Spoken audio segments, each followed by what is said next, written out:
Bienvenue sur Destination Crypto, le podcast qui vous emmène sur les sentiers tortueux de la crypto-monnaie. Je m'appelle Thibaut Coussin, je suis auteur et coach crypto. Ma mission, c'est de vous aider à comprendre l'univers de Bitcoin afin que vous profitiez de ce marché en pleine croissance. Si ce sujet vous intéresse, je vous invite à vous abonner et à reprendre un peu de café pour attaquer cet épisode. Vous êtes prêts ? Allez, c'est parti.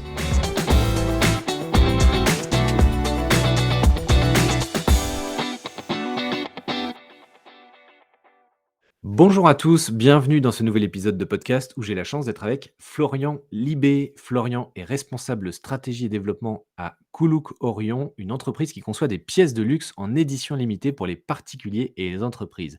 Merci Florian d'être avec moi, comment vas-tu ? Écoute Thibaut, ça va très très bien. Et toi? Bah ouais, ça va, la patate. Alors est-ce que tu peux nous présenter la proposition de valeur de Koulouk Orion, s'il te plaît ? Ouais, pas de souci. Alors, on va commencer par un peu d'histoire. Koulouk Orion, d'abord, c'est une société française qui a été fondée en 2021, donc il y a 2 ans déjà, par Helmi Trabelsi, qui est mon associé. Et sa création, en fait, elle repose sur une problématique qui était présente et qui est toujours présente. La problématique est la suivante. En fait, en tant que personne impliquée dans le Web3 ou les crypto-enthousiastes, on s'est rendu compte qu'il est difficile d'instaurer un dialogue, un lien, et d'expliquer en tout cas à son entourage proche, les néophytes, eh bien, ce que sont les cryptos, ce qu'est une blockchain, et cetera, et cetera. Tous les points qui justement gravitent autour du Web3. Et donc ça, c'est la problématique, et on s'est dit comment y répondre et comment capter l'attention justement de ce public. Donc, on a créé Koulouk Orion et du coup les pièces qui vont avec. La réponse est la suivante. Il a fallu créer, alors on s'est dit qu'il fallait créer, tout du moins, un objet physique déjà. Ça manque incroyablement dans le Web3. Il fallait un objet physique parce que les néophytes ont besoin justement de porter leur attention sur quelque chose de tangible, de palpable. Et il fallait aussi que cet objet physique soit beau à regarder, qu'il ait une histoire et qui justement attire l'attention en fait. Donc Helmi, de base, il y a un artiste et ses créations en fait ont pris la forme d'objets physiques, en l'occurrence les pièces métalliques. Et pour justement instaurer ce lien qu'il y a avec le Web3, eh bien chaque objet physique possède une existence numérique, digitale, qui est son NFT. Et on a 2 types de NFT. On a les NFT qui font office de certificat d'authenticité, mais on a aussi le NFT 3D qui permet justement de faire voir littéralement à une personne l'objet qu'on a dans la main de façon digitale. Voilà. Et donc, Koulouk Orion, c'est la première pièce du puzzle qu'on est en train de construire. D'accord, c'est très clair et c'est pour ça que tu parles, notamment dans votre white paper qui est sorti, très récemment, il y a quelques jours, que tu parles de Oui. concept d'art phygital. Est-ce que tu peux nous présenter, ça? C'est vraiment ce lien entre, l'objet physique et l'objet digital, le NFT, associé, c'est ça? Exactement, exactement. Donc, l'objet phygital, comme je te l'ai dit avant, on cherche à créer un lien, on cherche à créer une connexion et on veut qu'il y ait cet intérêt qui se crée. Donc en fait, ça se passe notamment par lier le réel et le virtuel, l'objet physique et l'objet digital. D'où le nom d'art, puisqu'on d'abord on crée un objet d'art phygital, le concept phygital. Donc c'est un concept, mais c'est aussi une expérience. Parce que Koulouk Orion, en fait, moi, j'aime bien le présenter comme un mixte entre Ready Player One et Inception. C'est-à-dire qu'on a 3 niveaux de profondeur qu'on essaie de développer.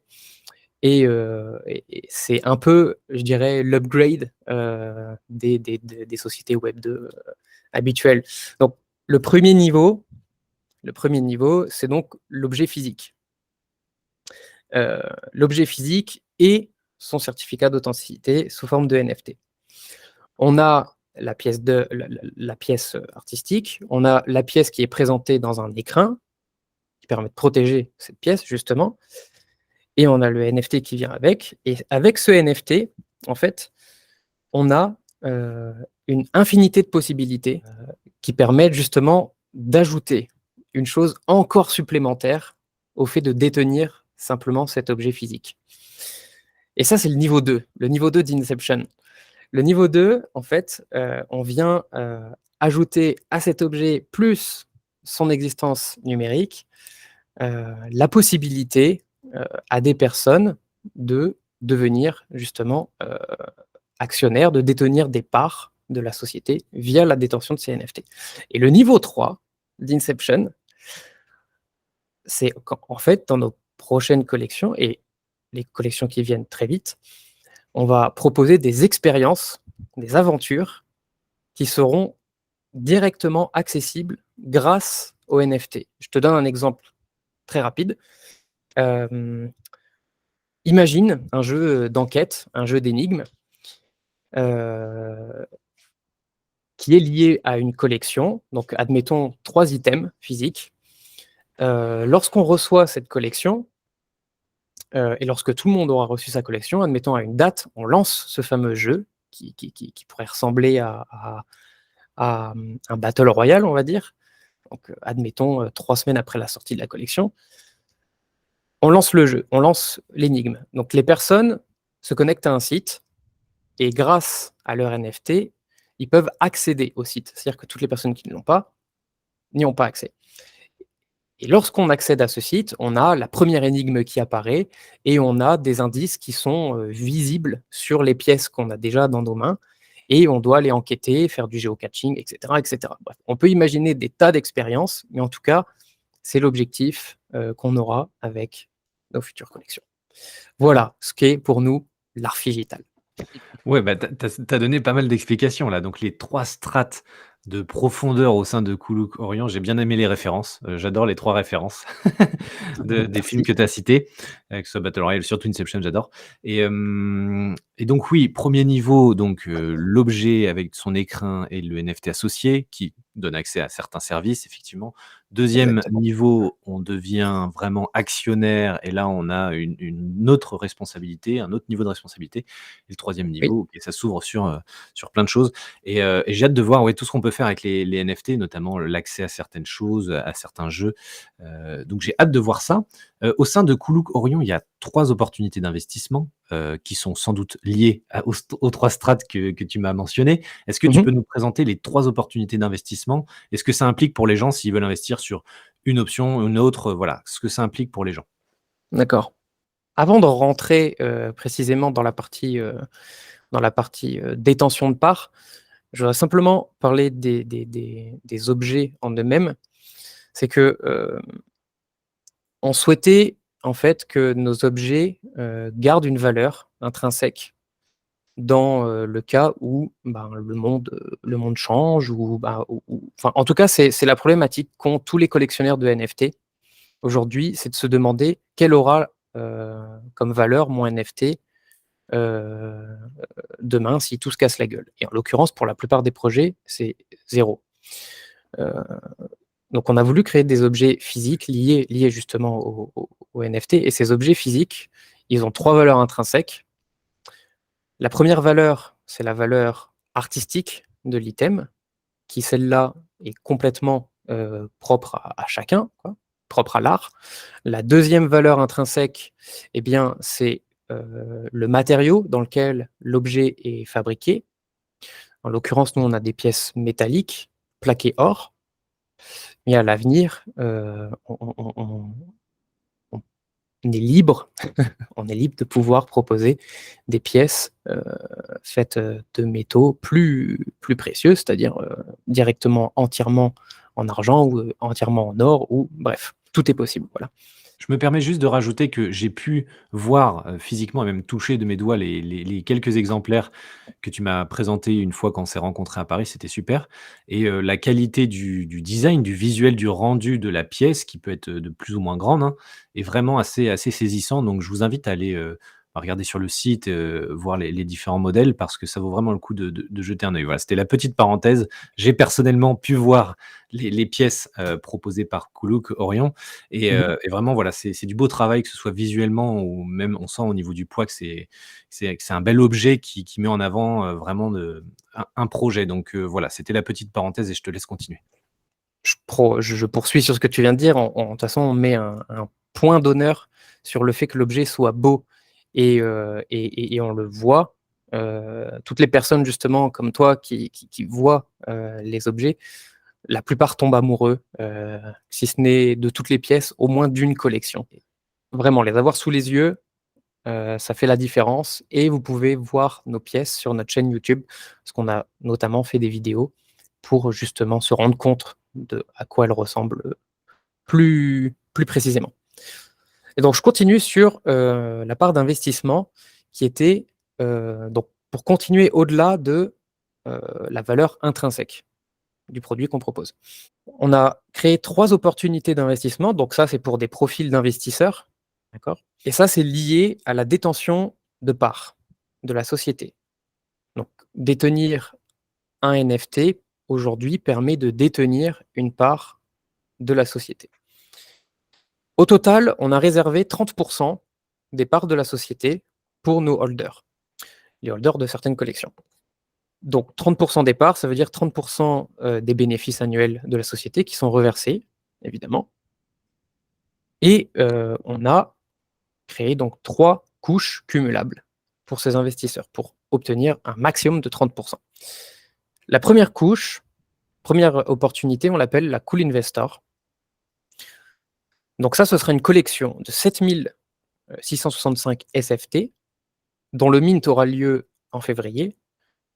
Et donc, tous ces SFT représenteront une part de la société, c'est-à-dire 10 des parts. Il donne aussi accès à divers avantages dans la société. Donc, en plus des profits et des parts, ils pourront vous donner un droit de vote au sein de la société, puisqu'on a besoin justement de savoir, de connaître la direction que va prendre Kuluk Orion. Donc voilà, on a besoin du vote de nos holders.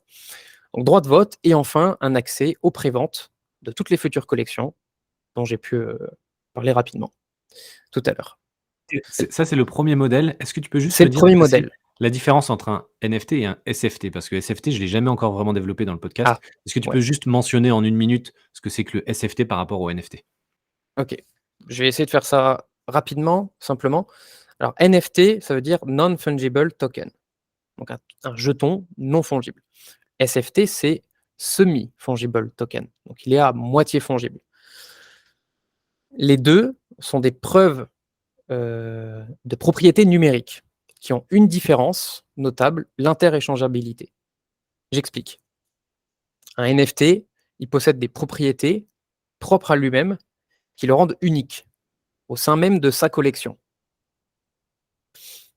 Donc, il n'est pas interéchangeable avec un autre NFT de sa collection. Un SFT, donc à moitié fongible, il est unique par rapport au reste du marché, mais au sein de sa propre collection, ils sont interéchangeables, puisqu'ils ont tous la même valeur. Je te donne l'exemple d'une course, une course à pied. Tout le monde a participé à une course, que ce soit à pied ou en voiture, bref, une course. Les premiers obtiennent des médailles. Médaille d'or, médaille d'argent, médaille de bronze. Si le gars qui a la médaille de bronze, il demande au gars qui a la médaille d'argent de lui échanger, bah, ou la médaille d'or, encore pire, il y en a un qui va faire la gueule, il va dire non, tu peux toujours courir. Voilà. Elles ont chacune, même si c'est 3 médailles de la course, elles ont chacune leur propre identité, voilà, et valeur. Par contre, si c'est une course dans laquelle il y a une médaille qui est donnée à tous les finishers, eh bien, ça, c'est l'équivalent du SFT. Toutes les médailles ont la même valeur. Tu peux l'échanger avec un autre gars qui a fini la course. Elles ont la même valeur. Voilà. Premier cas NFT, deuxième cas SFT. Très clair, merci. Voilà. Je te laisse continuer du coup sur les Oui. 2 autres modèles. Le deuxième modèle, donc c'est le modèle au-dessus, qu'on a appelé le Super Cool Investor. Et là, il est beaucoup plus limité. Il n'y a que 300 parts qui sont distribuées, 300 NFT. Ces 300 NFT donnent accès à 15% des parts de la société. Ils donnent accès aux avantages que j'ai cités précédemment, les avantages du Cool Investor, mais aussi, en plus, on va créer un conseil limité au sein de Cool Loukorion, où là, on va réellement discuter au sein de ce conseil des directions à prendre. Donc, ils ont automatiquement une place dans ce conseil, et en plus, ils ont 30% de réduction sur toutes les collections à venir en vente sur la boutique. Et enfin, la dernière strate, c'est ce qu'on appelle le Hall of Fame. Et ça, c'est une célébration annuelle pour tous les fans, en fait, de Cool Loukorion. Pour faire partie de ce Hall of Fame, en fait, il faut détenir au moins un exemplaire de toutes les collections qu'on a créées.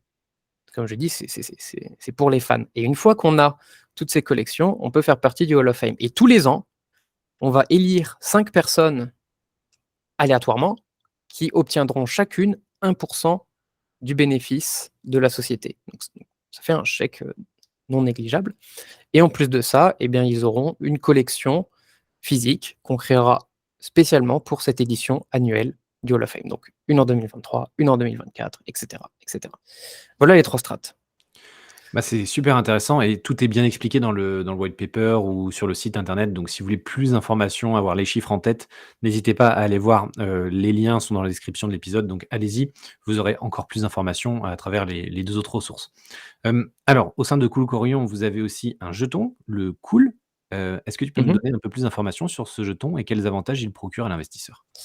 Alors, le Cool Token, hem, le Cool Token, c'est un jeton qu'on a créé nous-mêmes et on a voulu créer un jeton qui soit, utilitaire, mais qui n'a pas pour vocation d'être un jeton spéculatif. Donc attention, disclaimer, heu, on a fait exprès de créer une supply élevée pour éviter justement cette partie spéculative. Et en fait, notre objectif avec ce jeton, c'est de donner la possibilité, à notre communauté, à tous les détenteurs de ce jeton, d'interagir lors de nos futurs événements. Alors je peux pas rentrer trop dans les détails parce qu'il y a pas mal de choses qu'on réserve justement pour nos annonces futures. Mais en tout cas, ce que je peux dire, c'est que la quantité détenue, dans les wallets déjà, dans vos portefeuilles numériques, ne donnera pas plus d'avantages si on est une baleine, d'accord? Donc, en détenir, c'est bien, mais en détenir beaucoup, c'est pas utile. Donc il y a pas besoin de se jeter dessus et aussi, ce jeton, il est distribué, de 2 façons. On le distribue proportionnellement au panier d'achat lorsqu'on achète sur notre boutique, donc coolloukorion.com. Donc tout achat égale, on reçoit des jetons cool. Mais aussi la deuxième façon d'en obtenir, c'est qu'on pourra en offrir on en offrira lors de nos événements, on en offrira à nos communautés partenaires et on en offre aux personnes, eh bien, qui sont, sur nos réseaux sociaux, sur notre Discord et cetera, pour l'intérêt qu'ils portent, au projet. Par exemple, je donne un exemple très très très simple, c'est les personnes, par exemple, qui sont sur Discord et qui répondent aux questions des autres et cetera. Bref, qui apportent un plus, voilà, dans la communauté. À ceux-là, ben, on offre quelques tokens, en récompense, voilà. Et le OK. reste, top OK, secret. c'est clair et on en apprendra plus au fur et à mesure. D'accord, j'ai bien compris. Hem, alors est-ce que tu peux nous dire comment vous arrivez à faire ce lien entre l'œuvre physique, l'écrin, la pièce, enfin surtout la pièce, pas l'écrin arrive vraiment dans le packaging, mais comment vous arrivez à lier la pièce, en argent, en or et le jeton numérique, le SFT ou le NFT? Comment vous arrivez à retrouver cette authenticité-là et sur quel écosystème actuellement vous travaillez là-dessus? Ouais, alors, je vais prendre l'exemple d'une pièce que j'ai derrière moi, hop, comme ça tu verras. Donc comme je t'ai dit, chaque pièce vient avec son écrin, d'accord? Là, je te donne l'exemple de la The Whale Golden Coin. Sur chaque pièce, tu as sur sa tranche son numéro de série. Donc chaque pièce est en édition limitée. Là, la Golden Coin, 1000 pièces. Ici, tu as la pièce 911, si je ne m'abuse. Ouais, c'est ça. Chaque pièce a son propre numéro de série. Sur son NFT, qui est son certificat d'authenticité, il y a le numéro de série de la pièce en question. Et aussi, sur l'écran, enfin dans l'écran, tu as ici visible une puce NFC qui, celle-ci, est scannable. Si je prends mon téléphone, ou ton téléphone, bref, peu importe le téléphone, tu peux scanner cette puce NFC et sur cette puce, eh ben, il y a les datas de cette pièce, c'est-à-dire son numéro de série, le créateur, etc., etc. Donc le NFT permet de déterminer qui est le propriétaire et la puce NFC qui est dans l'écran, elle permet de checker rapidement à quelle pièce appartient cette boîte, quoi. Et on a un troisième point. Non, pardon, je reviens sur la partie NFT. Évidemment, on ne l'a pas précisé, mais le fait que ce NFT soit inscrit sur une blockchain, donc aujourd'hui, on les distribue sur la blockchain Multiverse X, mais on peut imaginer des collections sur toutes les blockchains qui ont des smart contracts. Donc, comme je le précise, sur une blockchain, à partir du moment où la data est enregistrée sur cette blockchain, eh ben, on a cette partie ownership, quoi, appartenance. Voilà. Et enfin, le troisième moyen, et là, je vais parler de Gaopa Labs, que tu as déjà reçu dans un de tes podcasts. Absolument. Avec qui on va travailler et qui permettra justement de certifier, rajouter une couche de traçabilité sur les pièces. Voilà. Comme ça, on pourra savoir où elles ont été fabriquées, qui les a fabriquées, qui l'a obtenu, etc., etc. Connaître Oui, son chemin. Ok, il y a toute la chaîne logistique qui est prise en compte et ce que propose Gaopalab. Je vous invite à écouter l'épisode avec Joachim qui est aussi très intéressant. D'accord, donc il y a plusieurs niveaux. Il y a à la fois sur la pièce, il y a aussi dans l'écran, il y a effectivement des informations, il y a la puce NFC et en plus, il y aura une surcouche avec Gaopalabs qui arrivera prochainement. D'accord, bon, c'est assez clair. Combien de collections est-ce que vous avez? Est-ce qu'il y en a une ou deux qui sont particulièrement prisées sur les premiers retours? Est-ce que tu peux m'en dire plus là-dessus? Oui, alors on a 5 collections aujourd'hui qui sont déjà disponibles, qui sont achetables donc sur notre site, et on en a 2 qui sont annoncées pour avant juin, qui s'appellent Life Changer, et vous pourrez découvrir la spécificité de la Life Changer qui est annoncée dans notre white paper. Pour l'instant, on a juste annoncé dans le white paper, pas d'annonce sur Discord, pas d'annonce sur les réseaux, etc. Donc voilà, je vous invite à aller voir le white paper. Donc les 5 collections achetables, on a donc 2 collections qu'on appelle la Whale Golden Coin, on a série N et série S. Donc la série S est une série un peu plus limitée. Et on a 3 autres collections qui sont disponibles aujourd'hui uniquement dans un pack, qui est le pack investisseur, le pack SCI, qui est directement lié à l'obtention du NFT dont je vous ai parlé tout à l'heure, les fameux 300 NFT, 300 packs, 300 NFT. Voilà, donc voilà pour les collections disponibles aujourd'hui. Après, si je dois te citer deux collections qui plaisent particulièrement aux personnes qui ont déjà investi dans le projet, bah, je dirais la Golden Coin série N, parce que c'est la première qu'on a sortie. C'est la collection qui permet d'obtenir le rôle d'OG, d'Originals. Donc voilà, celle-là, parce que c'est la première, on a déjà eu pas mal d'entrain dessus. Et aussi, la seconde, je dirais, qui est un choix de cœur, parce que donc c'est la Will You My Army. C'est une pièce qui est magnifique, c'est une grande pièce dans un écrin rouge, avec plein de clins d'œil sur l'amour et le mariage, etc. Et sincèrement, les gens, quand ils ont ça en main, je dirais 9 personnes sur 10 tombent amoureux de cette collection. Alors, je sais pas si c'est son côté brillant, bling bling, côté amour, bref. Voilà les deux préférés de la communauté. D'accord, ouais, Maillard, un petit clin d'œil à l'application mobile de Multiversix, effectivement, qui va se renommer prochainement. Donc mais pour ceux qui connaissaient au début, bah, ça va être, c'est assez symbolique, ouais. Alors, quelles sont les grandes échéances à venir pour Kuluk Orion? Je sais qu'il y a donc un mint prévu en février. Est-ce qu'il y a d'autres échéances principales? Et juste sur le mint, pour revenir, il faut compter à peu près combien de budget pour faire un mint prochainement en février en passant par vous? Fin janvier, on a la campagne de marketing, parce que aujourd'hui, on est encore très early dans le projet. On a sorti notre minimum viable product. Donc, on a nos objets physiques qui sont disponibles. Et donc, maintenant, on a la campagne de communication qui commence et la révélation au grand public. Donc, ça, fin janvier, campagne qui commence. Fin février, le mint. Tu veux connaître le prix, c'est ça? Bah, c'est savoir que les gens puissent se rendre compte à peu près combien il faut prévoir s'ils veulent faire un mint chez vous. Ah Fin oui, d'accord. février, est-ce qu'il faut prévoir 50, l'équivalent de 50 €, 100 €, ou on est vraiment sur des autres dimensions à plus de 500 € ou des choses comme ça? C'est pour que les gens aient une estimation, un ordre de grandeur pour se faire une idée. OK.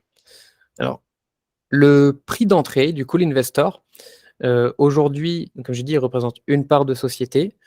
On aura 3 prix différents, 3 phases de mint, fin février, et ça s'étalera entre le prix unitaire du SFT, entre 0,3 EGLD pour, notre communauté, jusqu'à 0,9 EGLD, pour, la publique, la phase publique. Donc ça, en gros, ça s'étale entre 12 et 35 € pour obtenir, un SFT. Donc voilà, ça c'est la partie, je dirais la entrée, je veux dire, entrée de gamme pour les petits portefeuilles. Ensuite, derrière ce mint, on aura, heu, avant juin, la sortie de notre collection Life Changer, et puis courant 2023, on a, eu pas mal de commandes de projets partenaires. Donc on va se concentrer sur délivrer, les pièces, qui nous ont été commandées par nos partenaires. Heu et on va aussi devoir commencer à travailler sur la collection 2023 du Hall of Fame, parce qu'eux nous attendront au tournant. Et aussi on va implémenter, les futures expériences, heu, de nos collections de l'année 2023. Voilà. Et le dernier point, si tout se déroule comme prévu, on va devoir recruter. On a besoin d'agrandir la team, heu, donc voilà, si ça vous intéresse, n'hésitez pas à nous contacter. Heu, on va rechercher du développeur, on va rechercher, des personnes pour faire, la livraison des pièces, en tout cas l'empaquetement, je dirais, pour faire les colis, et puis on aura aussi besoin d'un community manager. Voilà. L'appel est lancé, donc beaucoup de profils recherchés pour un développement qui va s'accentuer là dans les prochains mois. Et effectivement, pas mal de choses dans les tuyaux. C'est un peu la dernière ligne droite avant de lancer concrètement toutes les choses. Je pense que c'est super excitant là de votre côté. Hem, c'est marrant parce que ton projet me fait penser à 2 autres intervenants que j'ai, en plus de Joachim de Gaopalad, mais 2 autres intervenants qui sont passés. Le premier, c'est, Artorus forcément qui fait aussi des pièces d'or et sur Ouais. lequel tu as peut-être, vu, je sais pas, des synergies possibles, ou du moins ça a peut-être alimenté un peu ta réflexion, mais je trouvais ça très intéressant que ce soit, Artorus ou toi, ton projet qu'on évoque aujourd'hui, et aussi avec, Léo Simon qui va passer très prochainement. Le montage est fait et qui sera dans un des prochains épisodes, qui lui fait des NFT pour, dans le domaine musical, et il cherche aussi à Mmh mh. recréer un lien entre la communauté, des différents artistes musicaux, pour recréer un lien, avec un NFT et un objet physique.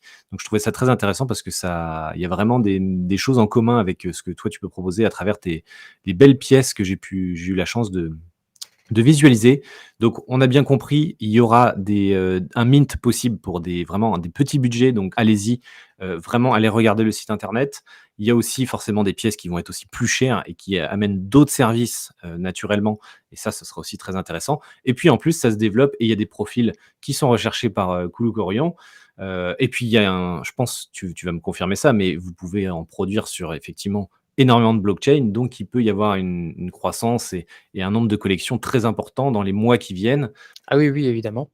On a commencé sur Multiversix parce que, c'est une blockchain qui est incroyablement simple d'utilisation, en fait. Les frais sont simples, et puis sa communauté, c'est vraiment une communauté d'amoureux, en fait. Donc c'est encore une fois plus facile de toucher au cœur, heu, d'une communauté. Et puis ce que tu disais, d'entendre tous les autres projets là qui build à droite à gauche, c'est super intéressant, et c'est ça qui est aussi super excitant dans l'aventure des compagnies Web3, parce que, très rapidement, on fait des connaissances, et on s'entoure de plein de personnes qui cherchent à révolutionner en fait un petit peu le monde, et à pousser au maximum les utilités de tous les NFT, quoi. Ouais, c'est clair. La direction est la même et il y a beaucoup de forces vives là en ce moment, c'est très cool. Pendant ce bear market, on voit vraiment des beaux profils qui apportent beaucoup de valeur au marché. Est-ce que tu as une dernière chose à rajouter avant qu'on termine cette interview? Tu as déjà partagé pas mal de choses, notamment, ton appel là pour des profils qui seraient intéressés pour rejoindre l'aventure. Est-ce que tu as autre chose à partager à l'audience? Bah, écoute, oui, soyez attentifs aux annonces, qu'on va faire parce que justement, on vient de commencer. Donc il y a les expériences 2023 qui vont arriver. Donc, 2e point, le recrutement. Je vais aussi proposer 2 mini-jeux pour tes auditeurs.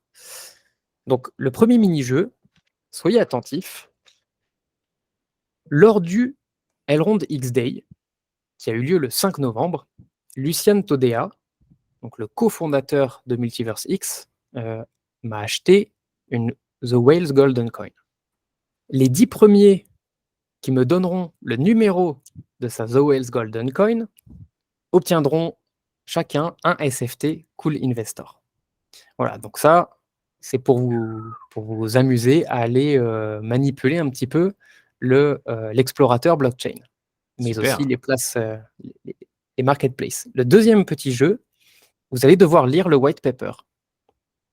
Donc, à un endroit du white paper, je fais référence à un film, dans une citation, je fais référence à un film, et tous ceux qui pourront me donner le film dont je fais référence, eh bien, seront whitelistés pour obtenir le prix partenaire sur notre mint. Voilà. Merci pour ces 2 mini-jeux, absolument pas prévus. Je découvre en même temps que toi, donc je vais me dépêcher d'aller regarder ça. Mais, non, je rigole, pour toute la communauté, Multiversix, c'est l'occasion de rentrer très simplement, ou même tous ceux qui ne connaissent pas Multiversix, hop, faut en profiter, tous ceux qui font partie de l'audience, pour aller chercher sur le white paper et les informations pour obtenir des accès et rentrer assez facilement dans le projet. Merci beaucoup, du coup pour ce petit jeu soudain. Florian, est-ce que tu veux rajouter une dernière chose? Bah, on va conclure. On va Merci conclure. Thibaut. Je suis je suis très content que tu nous aies, invités là sur ce podcast. C'est une première pour moi et j'ai adoré. Merci à tous les auditeurs qui écoutent. Formez-vous et puis, rejoignez-nous, construisez, peu importe les blockchains, construisez, parce que c'est passionnant. Et puis, je vais finir par une petite citation, de Walt Disney. S'il avait vécu au temps du Web 3, If you can dream it, you can build it. Eh ben super, c'est un très beau mot de la fin.